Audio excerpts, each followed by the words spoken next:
¿Me quieres o me amas? Estaba recordando que cuando yo comencé a trabajar en un colegio privado, comencé a trabajar antes de concursar y ser nombrada allá en Tolú. Escuchaba a una profesora también joven, un poquito mayor que yo, y ella contaba que una vez ella conoció a un muchacho en un bus, y el muchacho dice que apenas la vio, le dijo, tú me gustas. Entonces ella dijo, bueno, yo no puedo decir que me gustas todavía. Sí me pareces bien, pero todavía no te puedo decir que me gusta. Le dio la oportunidad, empezaron a salir, entonces el muchacho le dijo, te quiero. Entonces ella me dice, pero yo no le dije que lo quería, yo le dije, tú me gustas. Parece que el muchacho iba un paso más adelante. Más adelante siguieron, ya emprendieron una relación, entonces el muchacho le dijo, te amo. Y ella todavía dijo, yo no puedo decir te amo, te quiero. Y más adelante, el muchacho la dejó. Pero siempre antes de un te amo, viene primero, me agradas, me gustas, te quiero, y ya te amo es una palabra más grande y más profunda.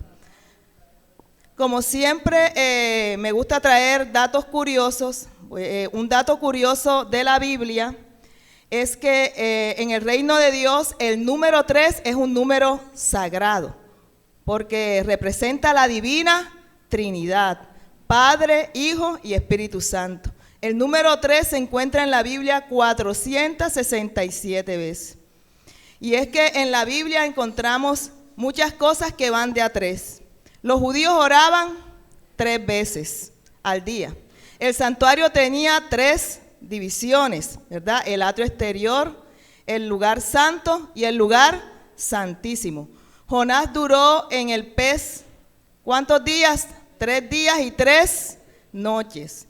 Jesús tenía 3 discípulos avanzados, ¿verdad? Que era Pedro, Jacobo y Juan. Si nosotros miramos las historias, encontramos el sacerdote, el levita y el samaritano, el buen samaritano. Dios, dice la Biblia en Apocalipsis, que es santo, santo, santo es nuestro Dios, Señor todopoderoso. Jesús, dice la Biblia, que tenía 3 oficios muy importantes que muestran su perfección. Era profeta, sacerdote y rey. Jesús murió en la hora tercera. Jesús resucitó al tercer día. Cuando Jesús fue crucificado, en la inscripción sobre su cabeza estaban 3 idiomas que decía que él era el rey de los judíos. Estaba en latín, en griego y en hebreo. Jesús resucitó en el tiempo que estuvo en la tierra, resucitó a 3 personas, a la hija de Jairo, al hijo de la viuda y a su amigo Lázaro. Y así, si nosotros seguimos buscando, vamos a seguir encontrando muchas cosas que van de 3 en 3. ¿Y por qué les digo esto? Porque hoy vamos a hablar de un personaje muy controversial en la Biblia, que es Pedro. Muy bien, hermana Auri. Y Pedro, en su vida también estuvo marcada por el número 3. Fíjense que Pedro fue uno de los que 3 veces fanfarroneó que jamás negaría o se escandalizaría de Jesús, y 3 veces lo negó. También Pedro, el Señor le dijo 3 veces que orara para que no cayera en tentación, pero parece que no lo hizo porque cayó en la tentación, ¿cierto? Y entonces hoy vamos a ver este 3 de Pedro, ¿verdad? Que él negó al Señor 3 veces, pero el Señor lo restauró también 3 veces. Y el pasaje que vamos a estudiar hoy está en el Evangelio de Juan, San Juan, capítulo 21, los versículos del 1 al 17. Ahí vamos a mirar estos 3 en Pedro, estas 3 formas en que Jesús restaura a Pedro. Busquemos Juan 21 del 1 al 17. Cuando hubieron comido, Jesús dijo a Simón Pedro, Simón, hijo de Jonás, ¿me amas más que a estos? Le respondió, sí, Señor, tú sabes que te amo. Él le dijo, apacienta mis corderos. Volvió a decirle la segunda vez, Simón, hijo de Jonás, ¿me amas? Pedro le respondió, sí, Señor, tú sabes que te amo. Le dijo, pastorea mis ovejas. Le dijo a la tercera vez: Simón, hijo de Jonás, ¿me amas? Pedro se entristeció de que le dijese la tercera vez: ¿me amas? Y le respondió: Señor, tú lo sabes todo, tú sabes que te amo. Jesús le dijo: apacienta mis ovejas. De cierto te digo, cuando eras más joven te ceñías e ibas a donde querías, mas cuando ya seas viejo, extenderás tus manos y te ceñirá otro, y te llevará a donde no quieras. Esto dijo, dando a entender con qué muerte había de glorificar a Dios, y dicho esto, añadió: sígueme. Como nosotros sabemos, antes de que Jesús fuera crucificado, como lo dijimos anteriormente, Jesús dijo que herirían al pastor y que las ovejas se dispersarían. Y en ese momento Jesús decía que se iban a avergonzar de él, de ser sus discípulos, de ser sus amigos. Pero Pedro dijo muy firmemente que aunque los demás, aunque todos se escandalizaran, él no lo haría. Miremos lo que dice Mateo 26:30. Dice: y cuando hubieron cantado el himno, salieron al monte de los olivos. Esto fue cuando tuvieron la cena, la última cena. Entonces Jesús les dijo: todos vosotros os escandalizaréis de mí esta noche, porque escrito está: herirá al pastor y las ovejas del rebaño serán dispersadas. Pero después que haya resucitado, iré delante de vosotros a Galilea. Respondiendo Pedro le dijo: aunque todos se escandalicen de ti, yo nunca me escandalizaré. Jesús le dijo: de cierto te digo que esta noche antes de que el gallo cante, me negarás 3 veces. Pedro le dijo: aunque me sea necesario morir contigo, no te negaré. Y todos los discípulos dijeron lo mismo. Y esa misma noche, cuando ya se llevaron a Jesús detenido, dice la palabra que Pedro lo negó 3 veces. ¿Cómo se sentiría Pedro de haber hecho estas afirmaciones y luego más adelante por temor, ¿verdad? Porque tenían a Jesús prisionero y él quizás temía por su vida. Por temor, él tuvo que decir que no conocía a Jesús, ¿cierto? Seguramente Pedro se sintió destrozado cuando hizo esta negación, porque dice que después lloró amargamente. Y siendo Pedro uno de los testigos más fieles de Jesús, que siempre, como decíamos, habían 3 discípulos que andaban siempre más pegaditos con Jesús. Pedro había visto cómo Jesús había hecho milagros, cómo Jesús había predicado la palabra. A Pedro se le fue revelado que Jesús era el Cristo, el Hijo del Dios viviente. Y Jesús le dijo: no te lo ha revelado sangre ni carne, sino que te lo ha revelado el mismo Espíritu de Dios, el mismo Padre. Y después de todas estas cosas, Pedro niega 3 veces a Jesús. ¿Cómo se sentiría Pedro? ¿Cómo se sentiría usted o cómo se siente usted cuando por X o Y motivo le fallamos a Dios, ¿cierto? Cuando por X o Y motivo decimos una mentira a sabiendas que a Dios no le agradan las mentiras. O cuando hacemos algo que sabemos que a Dios eso no le agrada, cuando decimos cosas de otra persona que sabemos que a Dios eso no le agrada. Cada vez que nosotros hacemos algo de las cosas que a Dios no le agradan, en ese momento nosotros también estamos negando a Jesús. Y seguramente Satanás le dijo a Pedro en ese momento, cuando él negó al Señor 3 veces, seguramente Satanás le dijo al oído: has arruinado tu ministerio. Ya tú no puedes ser más discípulo de Jesús. Ya tú no vas a ser más esa piedra a quien Jesús nombró. Le dijo: tú de ahora en adelante, Simón, ¿serás qué? Serás piedra. Y sobre esta piedra, sobre esta roca, edificaré mi iglesia. Pedro había sido llamado por el Señor. Había tenido un puesto especial. Pero sin embargo, Pedro en este momento le había fallado al Señor. ¿Alguna vez tú te has sentido que quieres abandonar la vida cristiana porque de pronto te equivocaste o porque de pronto las cosas no te salieron como tú esperabas? Y dices: Señor, ¿pero por qué a mí? Señor, ¿pero por qué tenía que morir esta persona? Señor, ¿pero por qué tenía que morir a mi mamá? Decía mi hermana cuando mi mamá murió, decía, yo no entiendo por qué Dios me hizo esto. ¿Por qué me quitó a mi mamá sabiendo tanto que yo la quería? Y tantas personas malas que hay en la calle, decía allí, ¿por qué mi mamá? Y en ese momento ella quiso poner una distancia entre Dios y ella. Y así muchas veces cuando nosotros perdemos cosas que nosotros pensamos que eso es de nosotros y que no debemos, de que no nadie nos las puede quitar, nosotros simplemente en esta tierra somos ¿qué? Administradores. De Dios es todo, el oro, la plata, nuestros hijos, nuestros padres, nuestra familia, todo eso le pertenece a Dios. ¿Y quiénes somos nosotros para juzgar lo que Dios ha decidido con nosotros? ¿Cierto?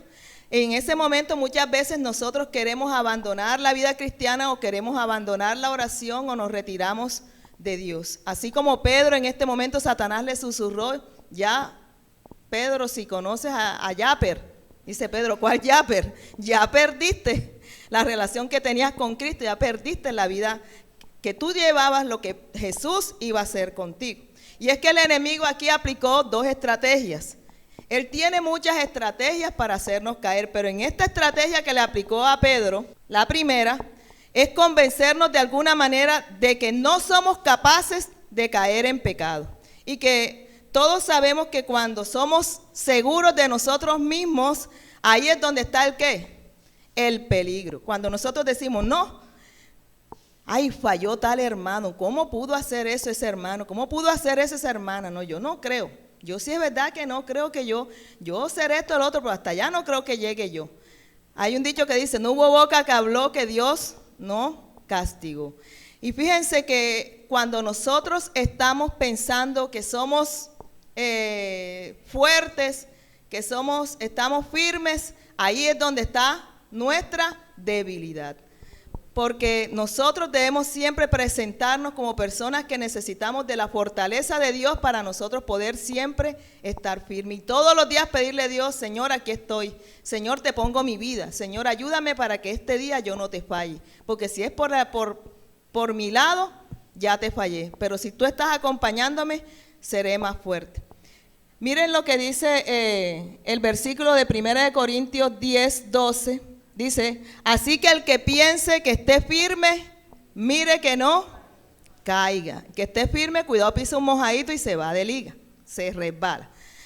Fíjense que para nosotros poder estar firmes en el Señor, nosotros no debemos pensar que nosotros nunca vamos a hacer tal cosa. Al contrario, debemos pensar, Señor, ayúdame porque qué tal que yo también haga esto. Muchas veces nosotros hemos hecho cosas que nosotros ni por ahí pensábamos que nosotros íbamos a ser capaces de hacer, pero nosotros somos carne y nuestra naturaleza es esa, ¿verdad? Dice que el hombre de continuo se dirige ¿a dónde? Al pecado, a la maldad. Fíjense que José, el hijo de Jacob, a pesar de que la Biblia siempre menciona que José era un hombre recto cuando vivía con sus hermanos, cuando se lo llevaron para allá, para la casa de Potifar, la mujer de Potifar se enamoró de José. Me imagino que no era cualquier cosa esa mujer, porque donde era mujer de un hombre importante, esos hombres cogían a las mujeres más hermosas. Y esta mujer se enamoró de José y empezó a seducirlo. Y cuando llegó el momento que José un día entró a esa casa y ella había como quien le dijo a todo el mundo, salgan de aquí, porque ya tenía pensado su hecho. Quiso seducir a José, pero ¿qué hizo José? Huyó del peligro. Siempre que nosotros veamos una situación en la que nosotros podemos ser tentados y caer, ¿qué tenemos que hacer nosotros? Huir como lo hizo José. No pensar de que yo soy firme y que yo no lo voy a hacer. Hay veces los muchachos entran a la universidad cristiana, ¿cierto?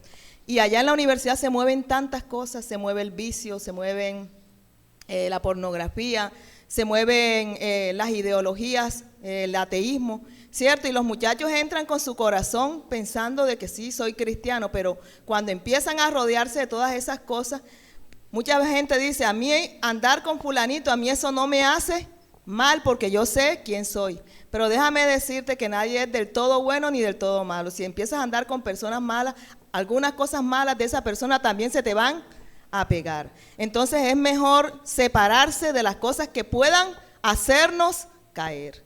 Como cristianos, si tenemos de pronto amigos o amigas que les gusta jugar con el pecado, la seducción del pecado, y nosotros estamos allí con ellos, llegará el momento en que también nosotros caigamos en esa tentación.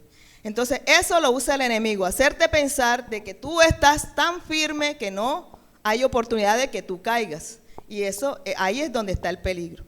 Otra estrategia que usa el enemigo es más sutil que la primera, y es que el enemigo te susurra al oído después que fallaste, te dice, ya tú no tienes oportunidad, ya tú no te restauras, ya tú no te vas a levantar, te vas a quedar allí donde estás porque ya tú fallaste, qué vergüenza, no vayas más a la iglesia, ¿qué van a decir de ti? Después que hiciste eso, todo el mundo se enteró, no vayas más para allá, no vayas a la iglesia, no hables con la pastora, no hables con el pastor, no hables con ninguno que tenga que ver con esa iglesia porque todo el mundo lo sabe y todo el mundo te está juzgando. Esa es la segunda estrategia que el enemigo utiliza. Pero nosotros debemos ser sabios, como dice la palabra de Dios, y saber que Dios es todopoderoso y que siempre Él está con los brazos abiertos esperando a que nosotros lleguemos delante de Él para ser restaurados. Si nosotros nos arrepentimos, dice el Salmo 51:17, dice, porque un corazón contrito y humillado Dios no desprecia jamás. Entonces hoy Dios quiere hablarnos a través de este pasaje donde vemos la vida de Pedro y recordarnos que Él siempre está allí para restaurar vidas. Amén. Y Dios prepara situaciones en las que Él puede hacernos entender que necesitamos ser restaurados, que necesitamos volver nuevamente a la casa de nuestro Padre. Vamos a mirar lo que dice Lucas 5, el versículo 6 y 11, y esto lo vamos a comparar, este pasaje, lo vamos a comparar con el pasaje anterior que leímos, donde los discípulos salen a pescar y luego se encuentran con Jesús. Este pasaje lo vamos a comparar con el pasaje anterior y vamos a sacar algunas similitudes entre los dos pasajes. Vamos a Lucas 5, del 6 al 11. Dice, y habiéndolo hecho, encerraron gran cantidad de peces y su red se rompía. Entonces hicieron señas a los compañeros que estaban en la otra barca para que viniesen a ayudarles, y vinieron y llenaron ambas barcas de tal manera que se hundían. Viendo esto, Simón Pedro cayó de rodillas ante Jesús diciendo, apártate de mí, Señor, porque soy hombre pecador. Porque por la pesca que habían hecho, el temor se había apoderado de él y de todos los que estaban con él. Y asimismo de Jacobo y Juan y de los hijos de Zebedeo, que eran compañeros de Simón. Pero Jesús dijo a Simón, no temas, desde ahora serás pescador de hombres. Y cuando trajeron a tierra las barcas, dejándolo todo, le siguieron. Si nosotros vemos este pasaje nos muestra cuando Pedro fue llamado a seguir a Jesús. Dice que Jesús llegó a ese lugar donde ellos estaban pescando y habían pescado o habían tratado de pescar toda la noche, pero que había sido ¿qué? En vano. Pero Jesús les mandó a echar las redes en un lugar y Pedro dijo, la verdad es que ya ahí le hemos echado, pero en tu palabra lo vamos a hacer. Ya yo eché las redes ahí y no he sacado nada, pero por tu palabra lo voy a hacer. Todavía Pedro no sabía quién era Jesús. Sin embargo, Pedro en ese momento obedece lo que Jesús le dice. Tiran las redes y salen esas redes a reventar. Cayeron de rodillas porque dijeron, esto no puede ser algo, esto es algo normal, esto es algo sobrenatural, esto proviene de Dios. Y Pedro le dijo a Jesús, siempre él es el que primero hablaba, apártate de mí que soy hombre pecador. Pero Jesús en ese momento llama a Pedro y le dice, sígueme. ¿Y qué hizo Pedro en ese momento? Siguió a Jesús. Entonces nosotros vemos esta situación y ahora vemos la otra situación que leímos en Juan 21, donde también hubo una pesca milagrosa. Pero ya en este momento, con la pesca milagrosa, ya Pedro se sentía que no era discípulo del Señor. En esta que leímos en Lucas 6:11, Pedro ingresa al discipulado. Y en el primer pasaje que leímos en Juan 21, dice que Pedro ahí ya se sentía como derrotado. Vemos nosotros que Pedro al negar a Jesús, él se sintió que perdió el privilegio que Dios le había dado o que Jesús le había dado, ¿cierto?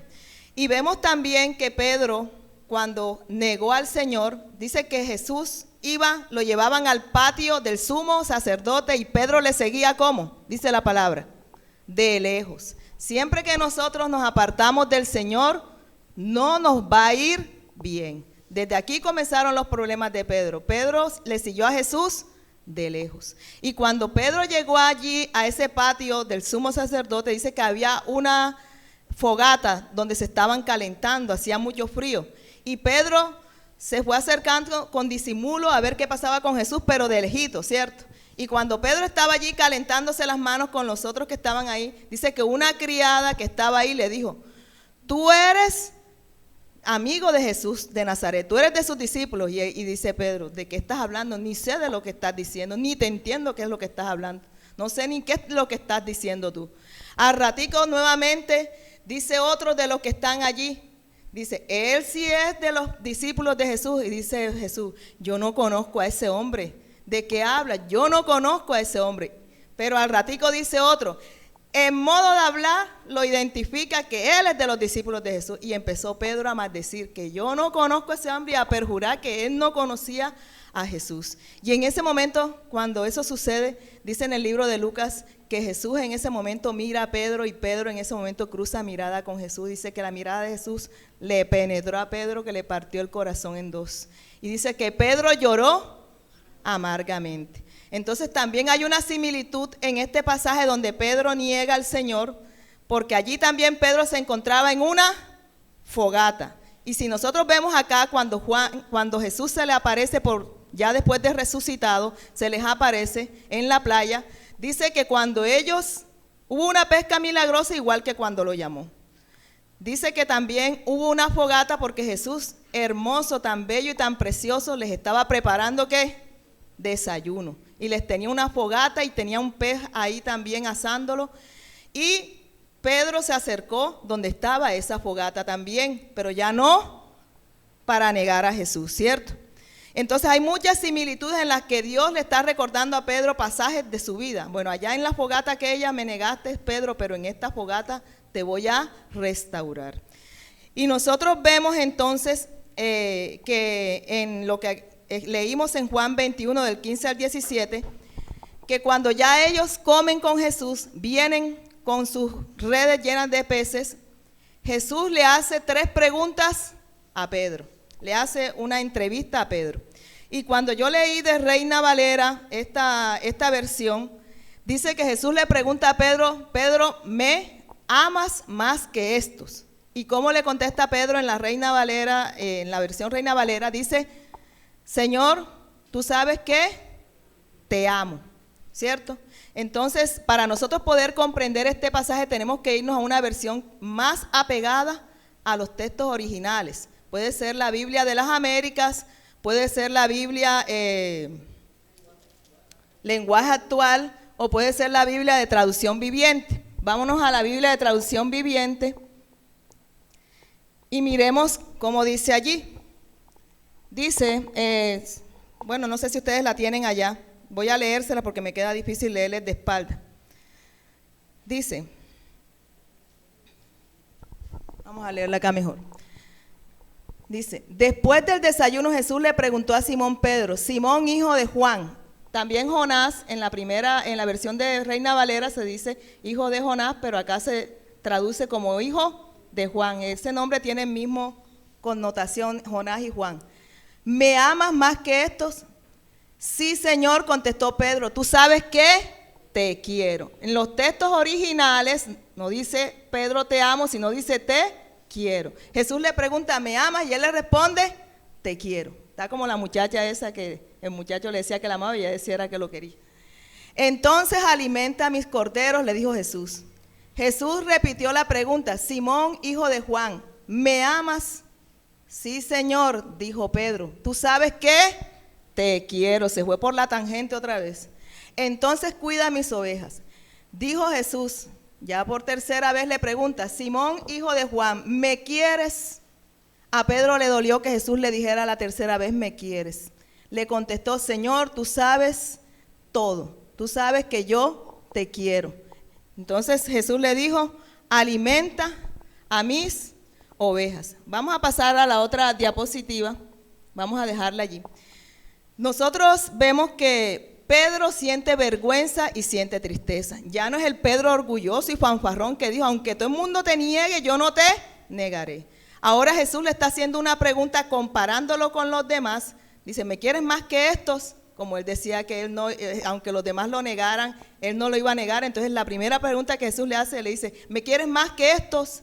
Pero ya Pedro no se siente con la autoridad, no se siente con la dignidad de decir, Señor, yo te amo más que estos, sino que simplemente Pedro dice, Señor, tú sabes que yo te quiero. No dice, te amo más que esto, sino, Señor, tú sabes que yo te quiero. No puedo decir ahora si te amo más que esto, pero sabes que yo te quiero.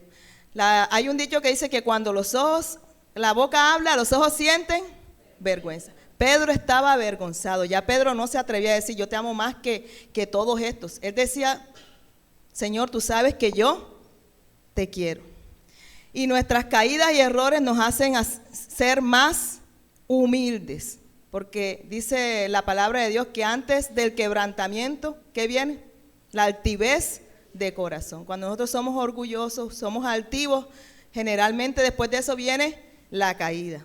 Y esto fue lo que le sucedió a Pedro. Y vemos que el Señor le pregunta a Pedro nuevamente, bueno, vamos a bajarte la intensidad de la pregunta, Pedro. Ya no te voy a preguntar si me quieres más que esto. Ahora, si me amas más que esto, te voy a preguntar si tú me amas. Vamos a pasar a la otra diapositiva, la que sigue. Ahí. Yo me tomé la molestia de buscar un diccionario para traducir la versión de la Biblia Dios, nueva versión, traducción viviente.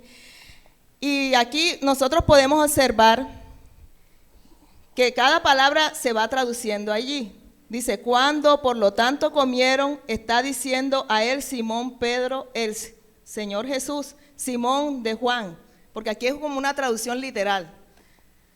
¿Estás amando a mí más que estos? Estás diciendo a él, sí Señor, tú has sabido que estoy teniendo cariño. La versión original dice que Pedro dice, te estoy teniendo cariño, o sea, te quiero, pero no te amo.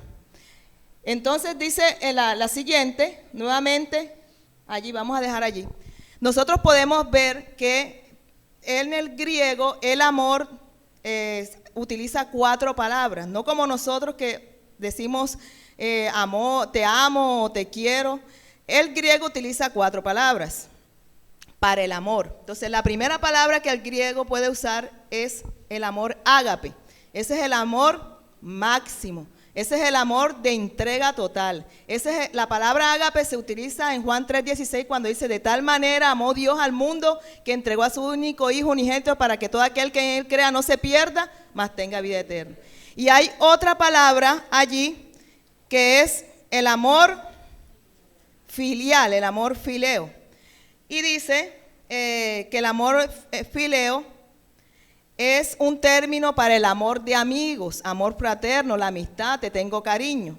Hay otra palabra que utiliza el griego para el amor que es eros. El amor eros es el amor entre parejas, ya el amor de atracción.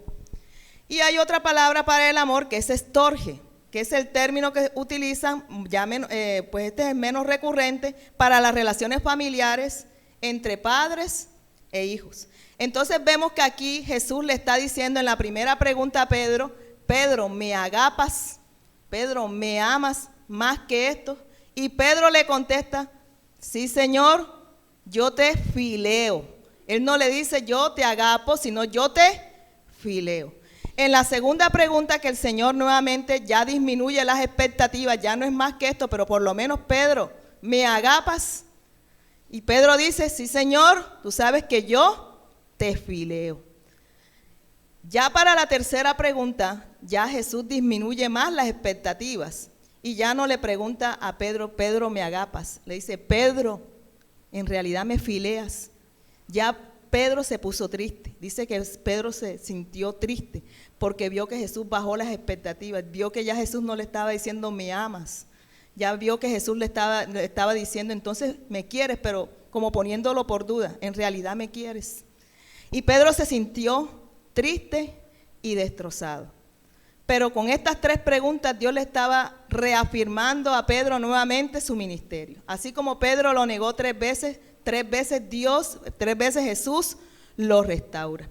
Y cuando Pedro le dice, Señor, tú sabes que te quiero, Jesús le dice, apacienta mis ovejas, pastorea mis ovejas.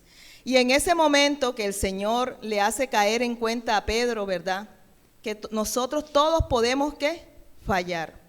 Y que muchas veces nosotros podemos decir que amamos a Dios, pero en realidad nosotros podemos estar no en el amor ágape, sino en el amor fileo, teniéndole un cariño especial a Jesús, teniéndole un afecto a Jesús, pero no amándolo como en realidad nosotros tenemos que amarle a Él. Y aquí en este momento Pedro puede restaurarse y puede comprender que había fallado, pero que Jesús nuevamente le estaba dando una nueva oportunidad. Lo estaba llamando nuevamente al ministerio y le estaba diciendo a Pedro, Pedro, sígueme nuevamente. Le estaba diciendo, Pedro, lo que pasó ya quedó atrás.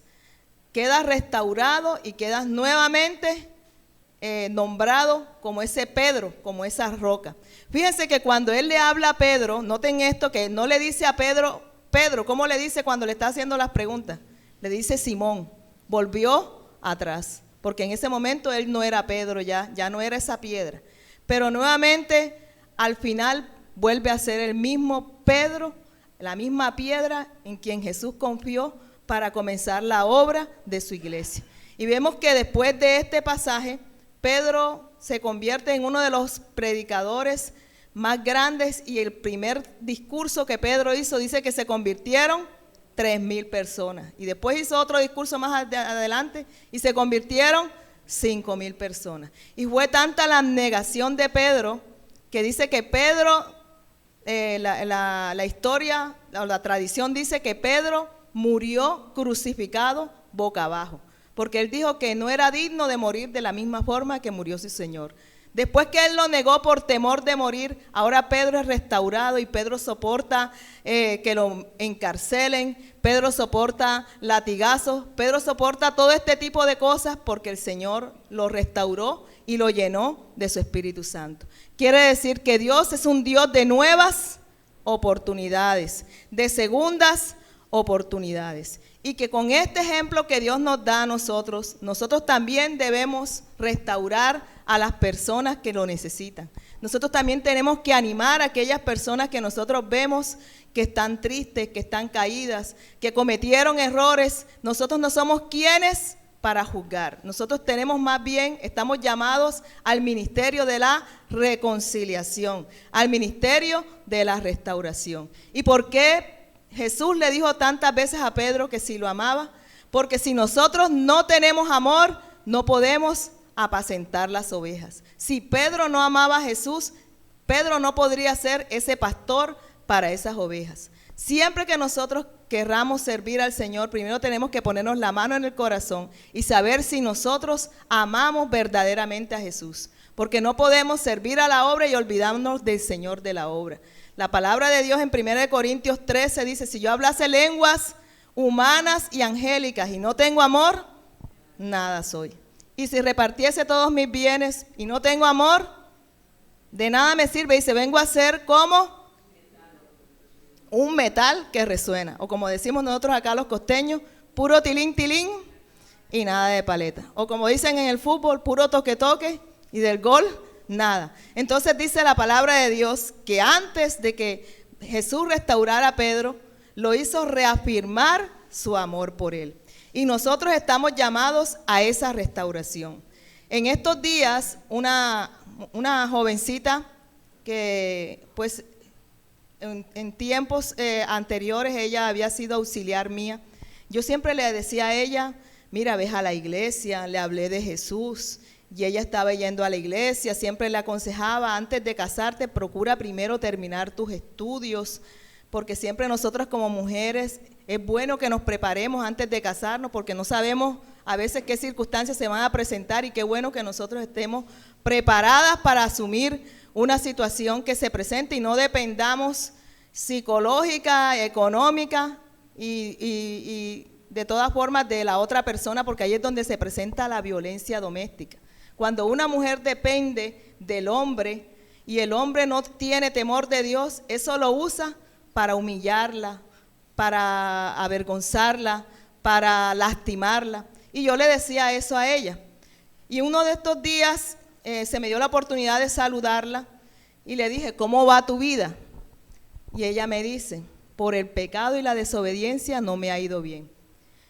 Y ella pensó que yo de pronto la iba a juzgar o la iba a regañar o le iba a decir, viste que yo te lo decía, no. Yo simplemente le dije, Dios te ama y te está esperando con los brazos abiertos. No importa qué haya pasado, pero Él aún está allí esperándote con los brazos abiertos. No te alejes de Dios, acércate a Dios, ve a la iglesia nuevamente si no lo estás haciendo. Y textualmente ella me dijo, Señor, gracias por sus palabras de aliento y motivación. Me han ayudado mucho.